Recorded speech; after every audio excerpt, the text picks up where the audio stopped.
can a court force governments to act on climate change? A group of young activists is suing dozens of governments in Europe and beyond. They argue these governments failed to protect their rights to a healthy environment. So, could this case lead to concerted action on global warming? This is Inside Story.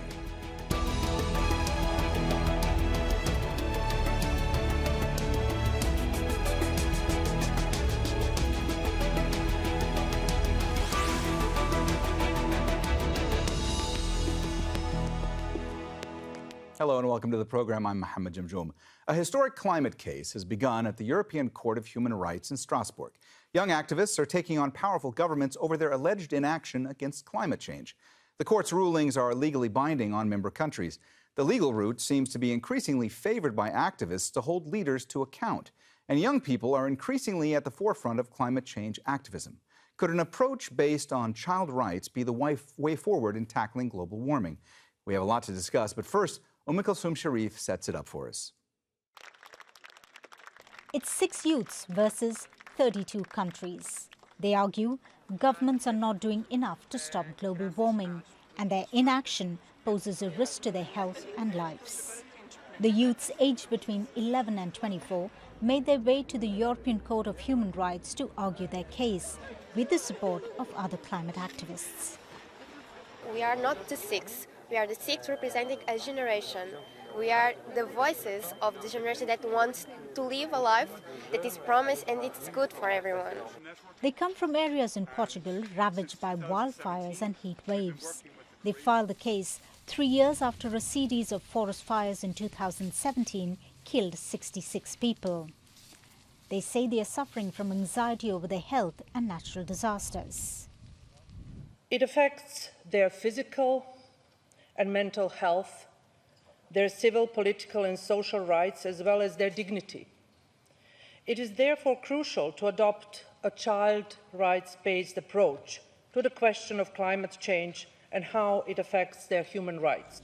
27 EU member states, as well as the UK, Switzerland, Norway, Russia and Turkey are being sued, making it the largest ever climate case to be heard by a court in Strasbourg. More than 80 lawyers represent the states. Russia's not represented. They say governments understand the threat of climate change. Outside the courtroom, they say all the right things about climate emergency. But today, they are denying the reality that what we are experiencing is getting worse and worse. To the extreme heats, I am limited in how I exercise and how much time I can spend outdoors. I am forced to stay inside. I struggle to sleep some nights because of the heat and thanks to the weak climate policies that the countries are taking. But I remain hopeful that the court will understand the urgency of this situation and will decide in favor of our case.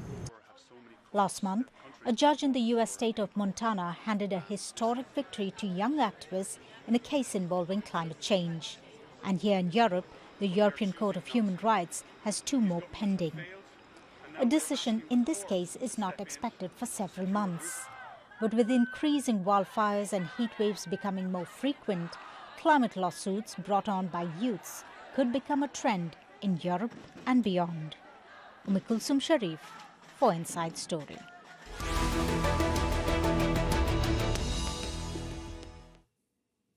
All right, let's go ahead and bring in our guests. Joining us in Paris, Catherine Gamper. She's head of Climate Change Adaptation Program at the Organization for Economic Cooperation and Development. And in London, Ashafaq Khalfan. He's the Director of Climate Justice at OXFAM U.S. A warm welcome to you both, and thanks so much for joining us today on Inside Story. Ashafaq, let me start with you today. This is a landmark case. It's the largest ever climate case to be heard by the European Court of Human Rights. From your vantage point, how significant is it? It is very significant. It's the first case before the European Court of Human Rights on climate change, and it is the first and so far only that targets 32 different countries that are members of the Council of Europe that set up the court. So it raises a whole number of very interesting and broad legal questions, and also because it's against so many countries, if the court rules for the plaintiff, it could have a pretty significant impact on the world as a whole. And Ashafaq, you mentioned that this raises some pretty interesting legal points going forward. What are some of those that you consider to be the more interesting legal arguments being made in this case? Sure. The most challenging one legally is that the people, the children who brought they were children that brought the complaint, are making claims against 32 different countries for their separate actions that are having an impact on them. Normally, the court, when it rules, it normally rules on impacts on that a state has on people within its direct control. And so the issue of climate change shows how to properly respect human rights. The court cannot simply hold that rights stop at borders, because emissions don't stop at borders. Impacts happen externally as well. Catherine, I saw you. Go ahead, Ashafaq. Sorry. So if the court rules correctly, it will hold all these countries liable, because all of them are causing the impact that is affecting the plaintiffs. Catherine, I saw you reacting a lot to what Ashafaq was saying there, and it looked like you wanted to jump in, so please go ahead. From our perspective, I think what is striking to see that it's of course it's a cross-border issue, but the impacts of climate change are felt locally, and this is how much I gathered from the news thus far, is that they're very much constructing the case on the basis of the impacts that they're feeling in their own country, such as Portugal, as they were describing the health impacts of wildfires and extreme heat that they've been suffering over the last few years. Catherine, let me also ask you about the fact that this summer was the hottest on record.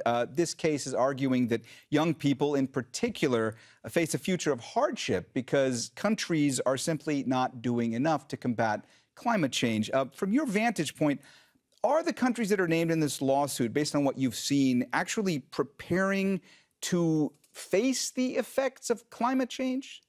Very slowly so. And each time, unfortunately, it takes an extreme event to get a little bit of a progress in terms of legislation, in terms of actual investment of adapting to climate change. It's nowhere near as much as we would have to do in order to keep the levels of lives and the levels of suffering that we're having today, to keep that constant in the future. There's a large amount of investment that is needed. And what climate researchers and experts argue all the time, that it's a fraction of the costs that you need to actually adapt to climate change now. And so it's easy, so to speak, to protect our lives, at least in the next few decades, not in the long run. In the long run, I think without climate mitigation, we ain't going anywhere. But at least in the short run, it will cost a lot less to actually adapt, as opposed to each time letting these extreme events happen. And we are not seeing that countries are making sufficient progress, even in the face of the images that we're seeing all across the world practically this summer. Ashafaq, one of the core arguments in this case is that this is causing a lot of anxiety and distress for young people. They're not just talking about the physical health here when it comes to climate change and the impact it's having on health. They're also talking about mental health. How does that differentiate this case from other cases in the past? I mean, there's a long history of looking at cruel, inhuman, and degrading treatment and punishment, not only the mental aspects, not only the physical aspects, but also the mental aspects. So in that sense, they're simply applying that same logic to climate change that has been applied in human rights cases previously addressed by the court. So it's quite logical for them to apply. But yeah, but I mean the impacts are just horrendous. And one thing really, of course, this is a case about impacts in Portugal, but if the case is successful, it will have impacts on places where the impacts are so much worse. I mean, we saw the drought in Eastern Africa, which was 99% or even 100% caused by climate change. And there you have, it's just staggering the amount of impacts on people's lives, health, survival. Ashafaq, you mentioned that the youth who brought this case, they come from areas in Portugal that have been ravaged by wildfires and heat waves. They filed this case 3 years after a series of forest fires in 2017 killed dozens of people. They say they are suffering from severe anxiety because of all this. They say that they are representing an entire generation. This really puts into stark relief how existential this issue is for them. And I want to ask you if you think that this is the kind of case that has the potential to connect with the public more because of that. I think that is actually one of the reasons why this the people who brought this case did so. It really brings out that element of the lack of fairness towards the younger generations, the lack of intergenerational justice. The people making these decisions are really not the people who are mostly going to be affected by it. It's the younger generations and the future generations, because we're headed towards a world of 3 degrees warming by 2100, and some of the plaintiffs who brought some of the youngest ones would still be alive and would face that and smell it and taste it. Catherine, we know that the occurrence of extreme wildfires is growing with unprecedented damages in so many countries around the world. And this case is highlighting that to a certain degree. I want to talk to you about some of the research that you've done when it comes to the growing occurrences of wildfires, how that is impacting communities, how much damage is being caused as a result. Yes, thanks for that question. It's in fact, wildfires is an issue that we've observed across all different biomes in the world. You've had wildfires in Indonesia that are indirect consequences, so the longer-term consequences of respiratory diseases killed above 100,000 people, an estimated 100,000 people.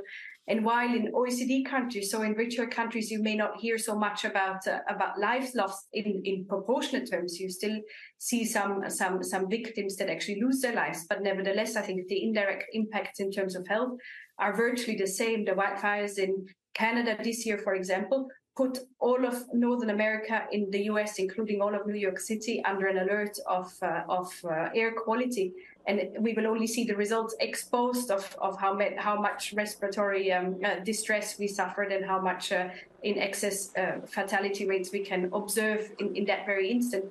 But the consequences, they trickle down ginormously. Not the very direct impacts are suffered by the community, or for very obvious reasons in terms of their own personal assets, but also in terms of their sources of income when you think about timber.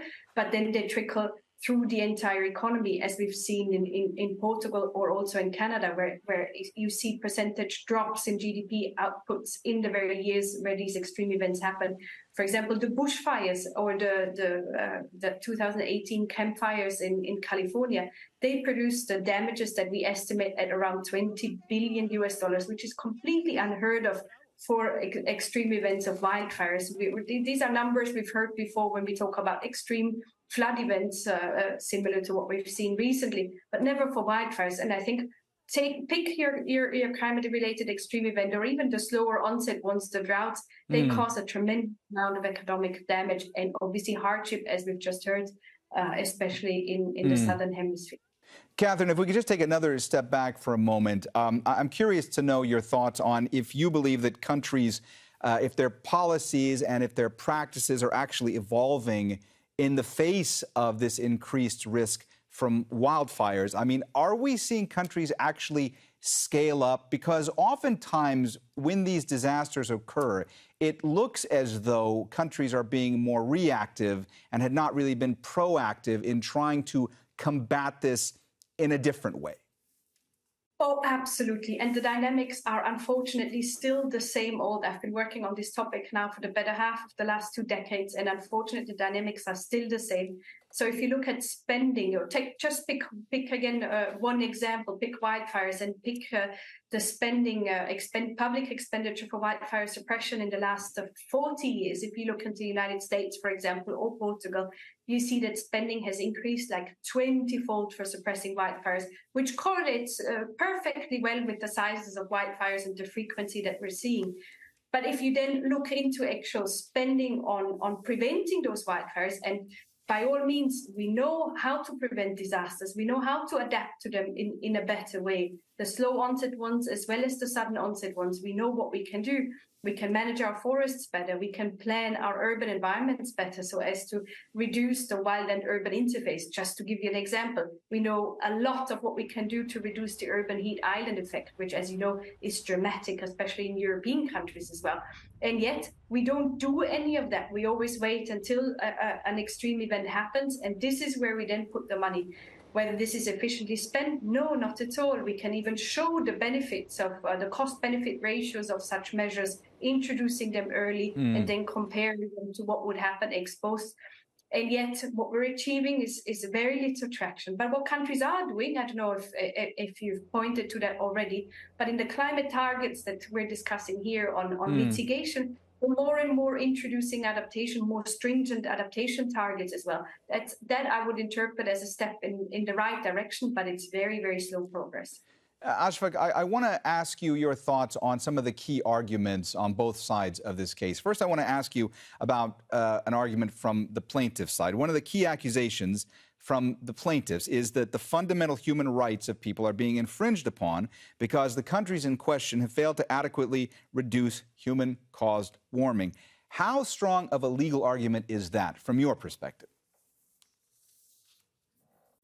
It's a strong argument because they can show a direct line between the failures of these governments to reduce emissions and the impacts on their lives, of course, the lives of many others. That's the climate science has become so clear that it just cannot be questioned.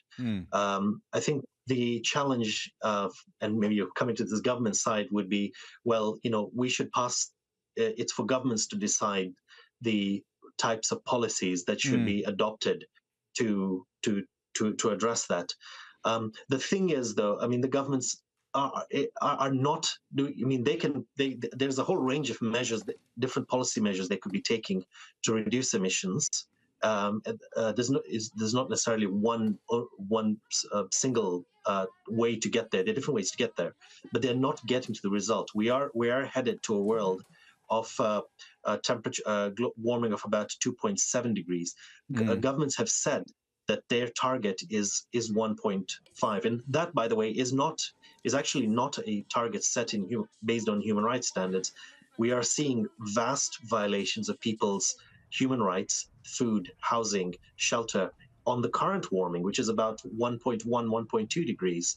So, the governments are not setting the right target. They're setting 1.5 to 2, which is itself insufficient, and they're not even meeting that. Their own plans, if you read them, show that they are insufficient. So, yeah, they're not meeting those targets, and really, governments should be doing all that's in their power. I mean, that's the standard they held. Are they doing all that's in their power to prevent the harm to human rights? And look at any government's actions. They're not doing that. They're not mobilizing the millions the billions that are needed to shift us to renewable energy. They are not insulating homes. They're not switching from gas to heat pumps. They're not.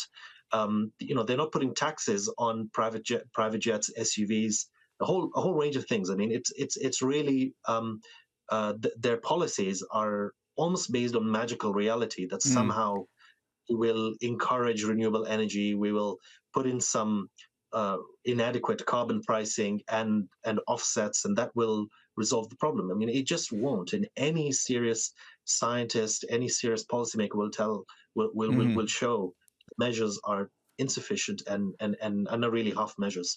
Ashafaq, let me get back to you in just a minute with regards to the arguments that are being made by European government lawyers. But first, let me go to Catherine, because I did see Catherine reacting to some of what you were saying. It looked to me like you wanted to add to the point that Ashafaq was making, so please go ahead. Perhaps just to add that, yes, it's true, the stringency of measures that are currently taken could perhaps be quite a bit stronger. And I think if you look at sort of multilateralism in that space is also taking a hit because they are such hard-fought negotiations and countries are very heterogeneous in their positions. But we are making progress. I mean, especially in highly developed countries, emissions have been going down. And I think what we're also trying to tell our countries as we support them in their policy-making progress is that we need to tell the good stories and the opportunities that lie behind engaging in fighting climate change. And as much as I work on adaptation and as much as my duty is to put the impacts to the fore and find measures of how we can adapt and protect our communities from these impacts, I think it's also important that we find positive stories. And we've been hearing a lot about this year that actually contributed to reaching some of the what we call climate tipping points. And you will see that, as our colleague just said, 1.5 is actually not enough to avoid us triggering these climate tipping points. And while we can only tell ex post in any given year whether this was actually a tipping point, a lot of what we've seen in terms of impact is pointing that it was actually a tipping point year. And we see that even with just a half degree warming, these tipping points will be triggered a lot more in the future. But what we're trying to tell countries, or what we're trying to get their thinking hats on, is really to say, what are the positive tipping points in society? How can we turn the tide in favor of transformative action in policy making? And I think this is quite an important story to tell as well, that there's opportunities lying in the way that we manage these transitions going forward. Ashafaq, let me get back to you now about the arguments in this particular case. European government lawyers say that they accept the impact of climate change, but that these cases should be heard in national courts first. Their argument is one based on jurisdiction. What do you say to that? The issue with that is that the challenge is not national. I mean, in a national court, it'll be easier to hold the government to account for the impacts on the people within that territory. But so, for example, Germany has had litigation in the courts about the impacts on German young people, but the court said that we are not looking at the impacts on people outside. And so it would be deeply problematic if German policy, for example, decisions are made purely on the basis of the impacts on Germans, because the impacts vary between countries, and the impacts are worse in countries that are more vulnerable to the impacts of climate change. So yeah, that would be problematic to deal with these things nationally, rather than recognize them for the transboundary situations that they actually are. Catherine, last month, a judge in the U.S. state of Montana handed a historic victory to young activists in a case involving climate change. In Europe, at the European Court of Human Rights, there are two more climate cases that are now pending.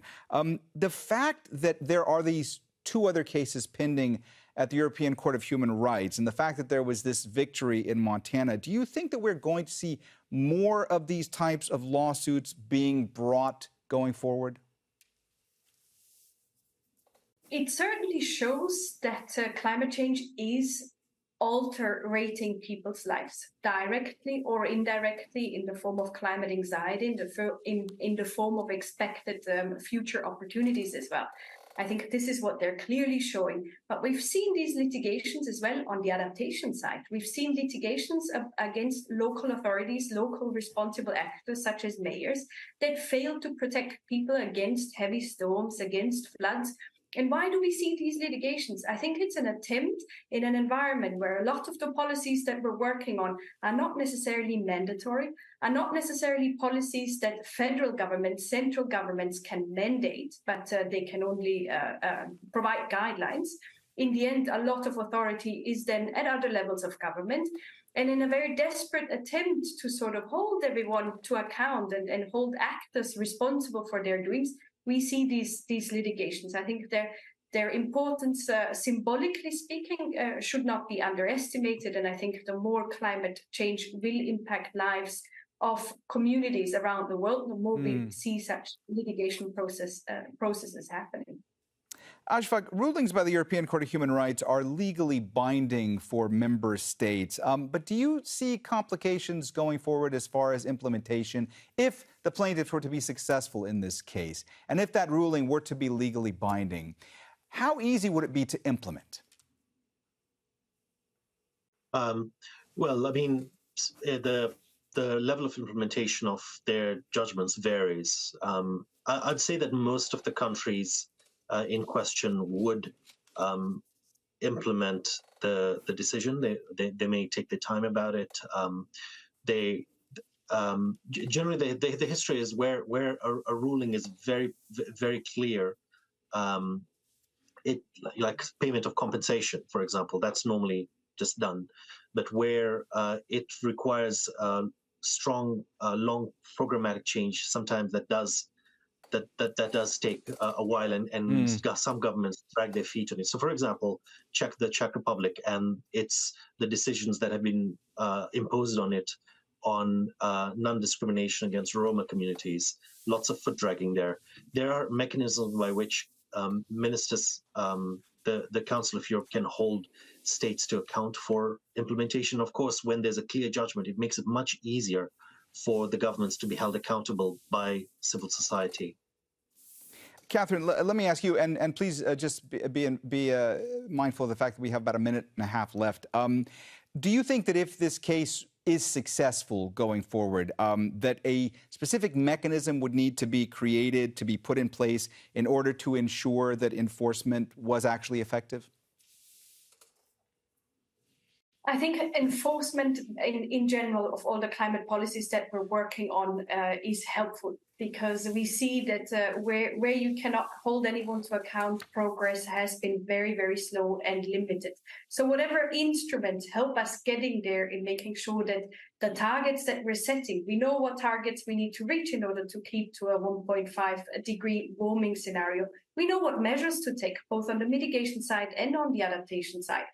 So what often is really lacking is that we actually enforce these policies and hold everyone that is responsible in society, and by all means, it's not just governments, to account of what we're doing would be helpful. So anything that can help us get to where we need to go, I think is very welcome. All right. Well, we have run out of time, so we're going to have to leave the conversation there. Thanks so much to our guests, Catherine Gamper and Ashafaq Khalfan. And thank you, too, for watching. You can see the program again anytime by visiting our website, aljazeera.com. And for further discussion, go to our Facebook page. That's facebook.com/AJ Inside Story. You can also join the conversation on X. Our handle is @AJ Inside Story. From me, Mohammed Jamjoom, and the whole team here, bye for now.